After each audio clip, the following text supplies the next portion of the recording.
मित्रो, आज आपण डॉक्टर एम.एन. श्रीनिवास यांची पाश्चिमात्यीकरणाची संकल्पना शिकणार आहोत. पण तत्पूर्वी आपलं ठरल्याप्रमाणे शनिवार आणि रविवार या दिवशी मुलांच्या मनातील प्रश्न हाही भाग आपण घेणार आहोत.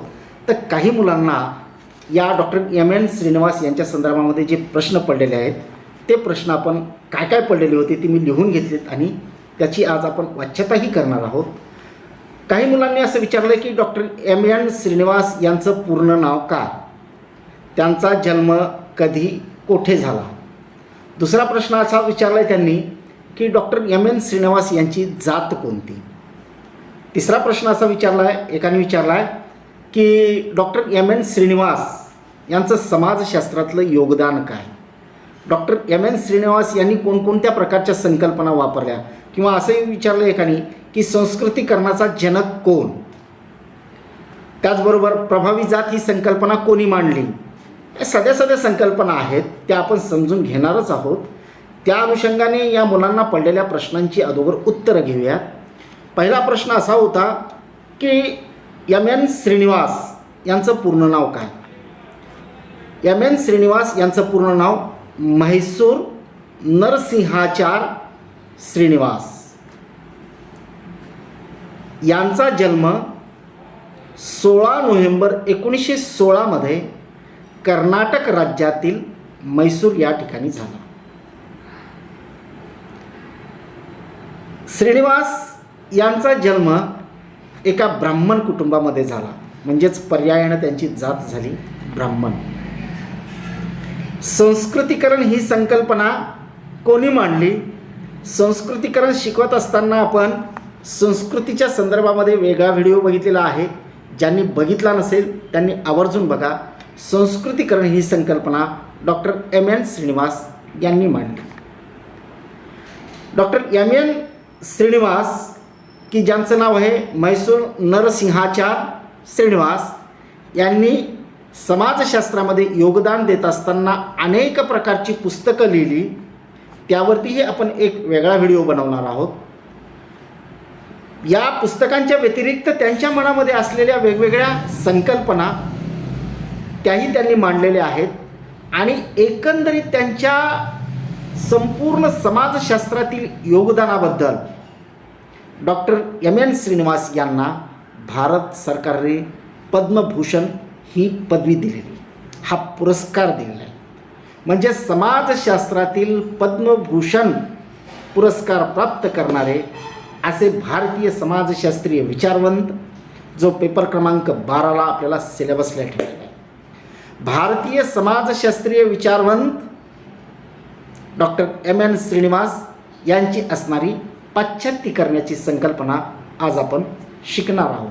तत्पूर्वी एक नम्र निवेदन, व्हिडिओ लेक्चर पूर्ण अटेंड करा. व्हिडिओ लेक्चर आवडल्यास नक्की लाईक, शेअर आणि सबस्क्राईब करायला विसरू नका. चला तर मग डॉक्टर एम.एन. श्रीनिवास यांच्यावरील यांनी मांडलेली पाश्चात्तीकरणाची संकल्पना आपण बघूया. पाश्चात्तीकरण किंवा पाश्चिमात्यीकरण असा शब्दप्रयोग डॉक्टर एम.एन. श्रीनिवास यांनी मांडला. यालाच इंग्लिशमध्ये वेस्टर्नायझेशन असं म्हणतात. पाश्चिमात्यीकरण ही संकल्पना डॉक्टर एम.एन. श्रीनिवास यांनी कुठल्या एखाद्या ठराविक वर्गासाठी, जातीसाठी, धर्मासाठी मांडलेली नाही, तर भारतीय समाजव्यवस्थेने पाश्चात्य देशातील लोकांच्या आचार, विचार आणि रीतिरिवाज यांचं केलेलं अनुकरण त्या अनुषंगाने मांडलेली आहे. भारतीय समाजव्यवस्थेने आणि संस्कृतीने की पाश्चात्यांच्या कुठल्या गोष्टींचं आणि विशेषतः कुठल्या पाश्चिमात्य राष्ट्राचं अनुकरण केलं, त्या अनुषंगानेही श्रीनिवास यांनी ही संकल्पना मांडलेली आहे. या भारत देशामध्ये अनेक परकीय लोकांच्या आणि विशेषतः पाश्चिमात्य देशातील लोकांच्या सत्ता होत्या. त्यांनी आपल्यावर सत्ता गाजवलेली होती. पण विशेषतः ब्रिटिशांनी जे 150 वर्ष आपल्यावर राज्य केलं, त्या 150 वर्षापासून ते आत्तापर्यंत भारतीय समाजाने किंवा भारतीय लोकांनी या ब्रिटिश समाजव्यवस्थेकडून किंवा या ब्रिटिश पाश्चिमात्य देशाकडनं कशाचं अनुकरण केलं, त्याही अनुषंगाने डॉक्टर एम.एन. श्रीनिवास यांनी ही संकल्पना मांडलेली. भारत देशामध्ये रूढी, प्रथा, परंपरा या माणसाला माणसापासून वेगळ्या करणाऱ्या होत्या. त्या ब्रिटिशांनी 1829 मध्ये एक कायदा केला आणि 1829 मध्ये एक कायदा करून सतीची प्रथा जी या देशामध्ये अनिष्ट होती, त्या अनिष्ट प्रथेला दूर करण्याचं किंवा रद्द करण्याचं काम ब्रिटिशांनी एका कायद्याने केलं. त्यावेळेला या कायद्याला ब्रिटिश लोकांनी विरोध केला, पण हळूहळू जसं स्वीकारलं तसं आता या गोष्टीचं परिवर्तन जो कोणी सती जाळायला प्रवृत्त करेल त्याच्या विरुद्ध गुन्हा केला जातो. म्हणजे अशा पद्धतीनं आपण ते आता स्वीकारलेलं आहे. 1833 मध्ये अशा पद्धतीचा एक कायदा केला की या देशातील स्त्री भ्रूण हत्या, नरबळी, गुलामगिरी अशा पद्धतीची प्रथा होती, त्याही विरुद्ध त्यांनी कायदा केला. तेही आपण ते स्वीकारलं. आज कुणाची स्त्री भ्रूण हत्या होत असेल तर त्याला गुन्हा ठरतो, नरबळी देणं गुन्हा ठरतो, गुलामगिरी, या सगळ्या गोष्टी आपण स्वीकारल्या. 1853 मध्ये ब्रिटिशांनी त्यांच्या सोयीसाठी रेल्वेची सोय केली, पण त्याचा फायदा भारतीय लोकांना झाला. काय फायदा झाला? भारतीयांनी काय स्वीकारलं की जाती व्यवस्थेमुळे इथल्या अस्पृश्यता एवढ्या मोठ्या प्रमाणावर पसरलेली होती की व्यक्ती असून व्यक्तीला स्पर्श करू शकत नव्हती. आणि म्हणून या रेल्वेमध्ये आता कोणी बसावं असं काही बंधन नव्हतं. म्हणजे कुठल्याही जाती धर्माचा, कुठल्याही पंथाचा व्यक्ती सहजपणे त्यामध्ये प्रवास करू शकत होता.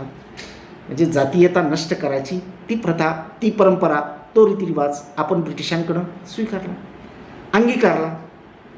एवढंच नाही तर ज्ञान, विज्ञान आणि त्यांचं असणारं तंत्रज्ञान याच्या जोरावर त्यांनी वेगवेगळ्या प्रकारच्या सोयी त्यांच्या हितासाठी का होईना निर्माण केल्या, पण त्याचा फायदा भारतीयांना सुद्धा झाला.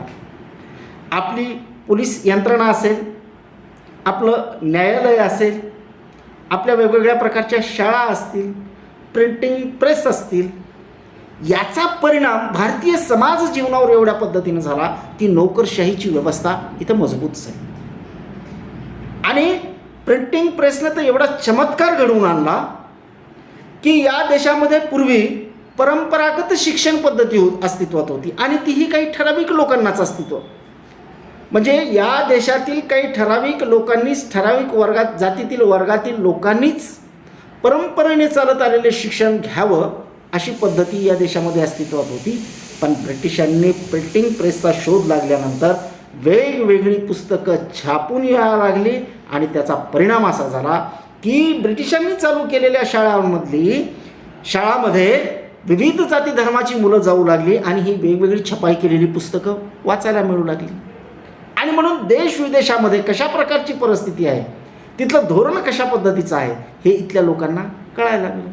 त्याचाही स्वीकार आपण भारतीयांनी केला. म्हणजे भारतीय लोकांनी एक नव्हे तर अनेक गोष्टींचं अनुकरण या अनुषंगाने आपल्या भारत देशामध्ये केलेलं आहे.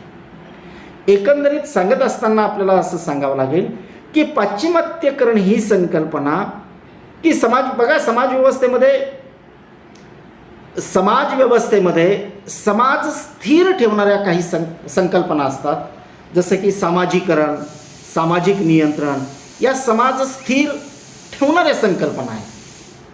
त्याचबरोबर समाजामध्ये काही सामाजिक परिवर्तन घडवून आणणाऱ्याही संकल्पना आहेत. म्हणजे बदल घडवून आणणाऱ्याही काही संकल्पना आहेत.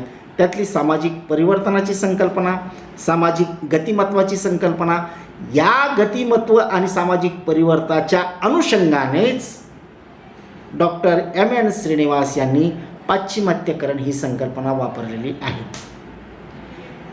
कुठल्या पुस्तकामध्ये वापरली की 1966 साली डॉक्टर एम.एन. श्रीनिवास यांनी social change in modern India या नावाचं पुस्तक लिहिलं. या पुस्तकामध्ये पाश्चिमात्यकरण, संस्कृतीकरण आणि प्रभावी जात या सोशल डायनॅमिक्स आणि सोशल चेंज त्या अनुषंगाने या संकल्पना त्यांनी मांडलेल्या आहेत. तर थोडक्यामध्ये की पाश्चात्तीकरण किंवा पाश्चिमात्यकरण किंवा वेस्टर्नायझेशन म्हणजे काय, तर पाश्चात्य देशातील लोकांचं केलेलं अनुकरण, कशाचं, आचार विचार आणि रीतिरिवाज यांचं केलेलं अनुकरण. मग पाश्चात्य देश आपल्या देशावर जास्त कालखंड कोणाचा होता, ब्रिटिशांचा. मग ब्रिटिशांनी केलेले लोकहितार्थ जे म्हणून कायदे होते त्या सगळ्या गोष्टींचा आपण स्वीकार केला. त्यांनी निर्माण केलेल्या भौतिक आणि अभौतिक संस्कृतीचा, म्हणजे ज्ञान विज्ञान आणि तंत्रज्ञानाच्या संदर्भात असू दे, विज्ञान विज्ञान आणि तंत्रज्ञानामुळे या देशामध्ये औद्योगिकीकरण झालं. औद्योगिकीकरणाचा परिणाम असा झाला की देशामध्ये नागरीकरण वाढलं आणि नागरीकरणाचा परिणाम असा झाला की खेड्यामध्ये राहणारा मनुष्य कामाधंद्याच्या निमित्तानं शहरामध्ये यायला लागला आणि शहरामध्ये आलेला मनुष्य कामाधंद्यासाठी आला, ना की अस्पृश्यता पाळण्यासाठी आला. म्हणजे एकमेकांच्या मधली अस्पृश्यता कमी करायला हे कारण ठरलं. म्हणजे अशा एक ना अनेक गोष्टी ब्रिटिशांनी त्यांच्या हितासाठी निर्माण केल्या, पण त्याचा फायदा हा भारतीयांना झाला आणि भारतीयांनी ते स्वीकारलं, त्याचं अनुकरण केलं. त्या अनुषंगाने, त्या दृष्टिकोनातनं डॉक्टर एम.एन. श्रीनिवास यांनी पाश्चिमात्यकरण ही संकल्पना वापरलेली. मित्रो, व्हिडिओ लेक्चर अटेंड केल्याबद्दल धन्यवाद. व्हिडिओ लेक्चर आवडला असेल तर नक्की लाईक, शेअर आणि सबस्क्राईब करायला विसरू नका. भेटूया प्रभावी जात या संकल्पनेमध्ये नेक्स्ट व्हिडिओमध्ये. तोपर्यंत धन्यवाद.